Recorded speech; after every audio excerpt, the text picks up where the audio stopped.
Well, hello everyone. I know it's been a really long time. Decided it was time for an update. Do a quick one. Not a lot has happened. It was a winter of nothing exciting as far as this thing's concerned. Lots of other work to do. So everything I did in this winter was kind of redoing stuff that wasn't working as good as I wanted. I had cooling and hose issues, transmission cooling issues, and coolant leaking issues. I was having a real hard time finding fittings that would provide a snug fit on the hose. So I upgraded the hose to a higher quality heater hose, and I made pretty much all my own fittings. So I'll get to those. I also did some upgrading on the steering system, the low input steer shaft side of it, to make it more reliable and safer. So we'll start there, I guess. So you can see here is there's a tensioner now to the idler. I'm not using the plastic cam style tensioner, so this automatically adjusts, and it has a backstop. So if you turn the wheel real hard to the right, in this case, it would transfer all that slack to the other side if I didn't have the backstop. It all works real well.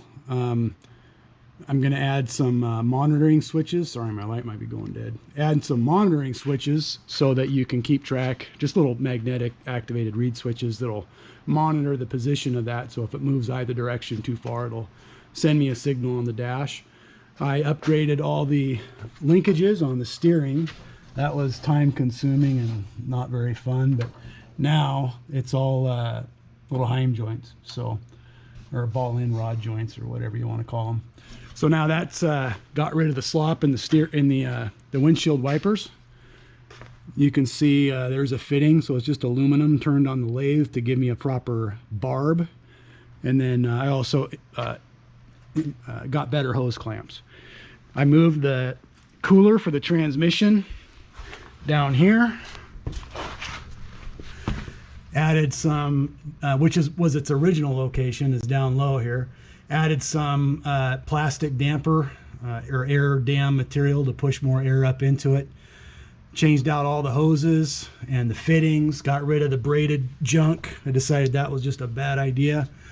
And here's the coolant fitting. You can see that one there is, that one was normally there. It was had one 3/4 inch barb coming out for the heater, and I added a 5/8 to it, so that works better. You can see there's another new fitting, just made them all myself, and I think that'll work fine. It was a real bear getting to some of the hose fittings up underneath the firewall without taking the radiator. I was able to do it without taking the radiator core assembly out, so pretty happy about that because I didn't want to do any of that. So I went with Gates green stripe heater hose. I don't think I did anything else up there. You can see there's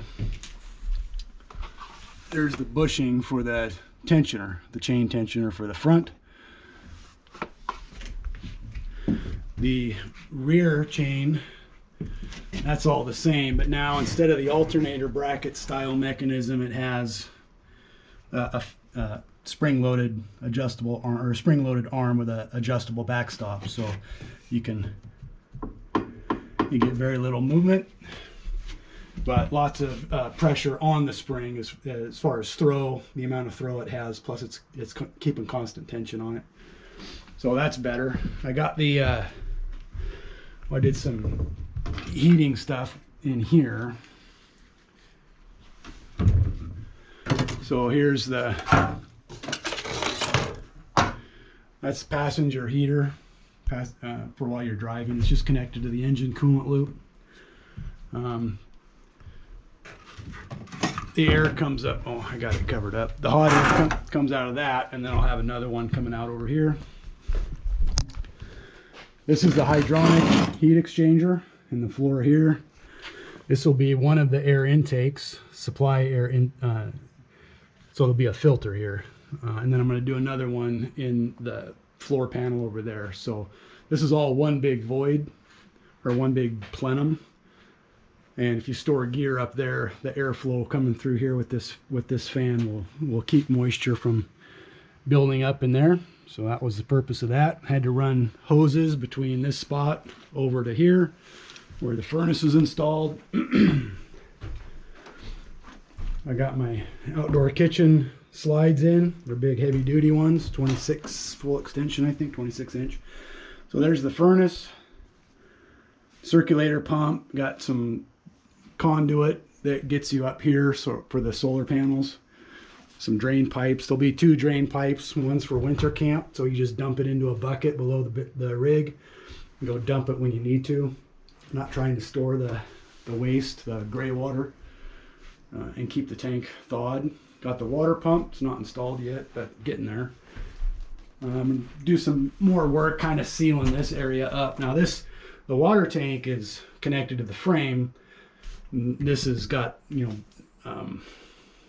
rubber bushings or isolation between the body and the frame, so they can't be directly connected, but I need to seal them up better because I got a bunch of dust up there and I want to keep rodents out. So I'm going to crawl underneath and do a little bit of sheet metal work to seal that up a little better. And I also need to keep heat in there in the winter. Now I will have hot water circulating through there, and the water tank has a coil in it, so that'll work. Did some work on the under the counter floor panel. So this is the heat shield for the exhaust pipe, and then some plumbing penetrations. I think this is the way to go. Just take a piece of PVC the right size, the hose fits right through it perfect, not enough room for bugs or animals to get up through, and it's just a piece of PVC pipe with a collar or a coupling that I sliced into donuts and then glue it on. So it just sandwiches the foam. That one's at an angle because I wanted the hose to be at a bit of an angle. That's why you see that. But making them straight is pretty easy, and it's super cheap. I got an access panel. Those are the drain holes. I got a little bit more work to do on that and a little bit more work to do down here before I can anchor that piece. That one's anchored, so it's not coming up again. I'm going to do some carpet liner in there. That's the storage bay.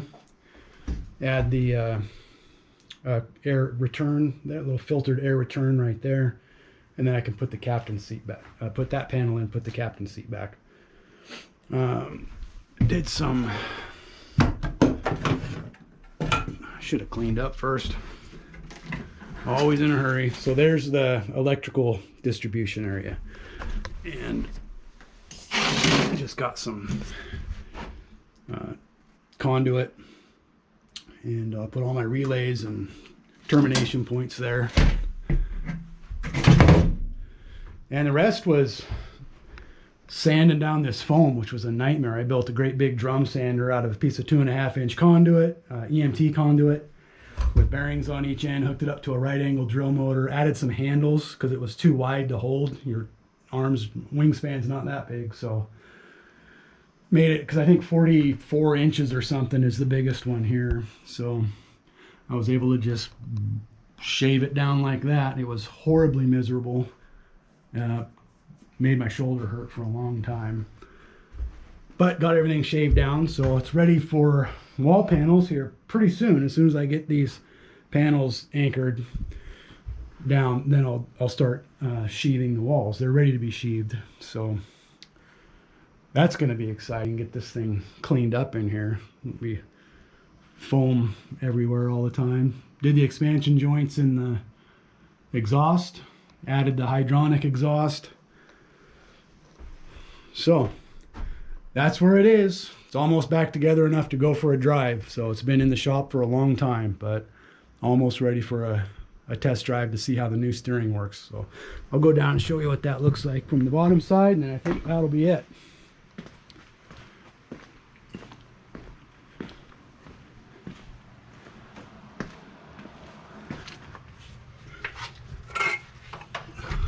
Get some light.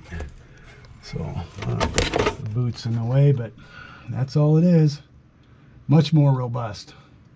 I got some angled Zerk fittings coming so I can stick a Zerk in there and be able to do maintenance on it. So that's about it. I want to do a little bit of heat shield work, like right there, to keep my brake lines from getting too hot and that wiring. So I'm going to cover up that piece of cast on the exhaust manifold. And then I can put the put the wheel wells back in. Pretty convenient being able to pop the wheel wells out easy, I'll say. So, oh, I did upgrade the bracket for the motor. So that's a much beefier piece of aluminum now. The flex comes from the rubber. This is rubber behind there, so I think that's all the flex. And it's a slave now, so there's not a lot of torque anyway. So that'll last. I think that's it. Thanks. Bye.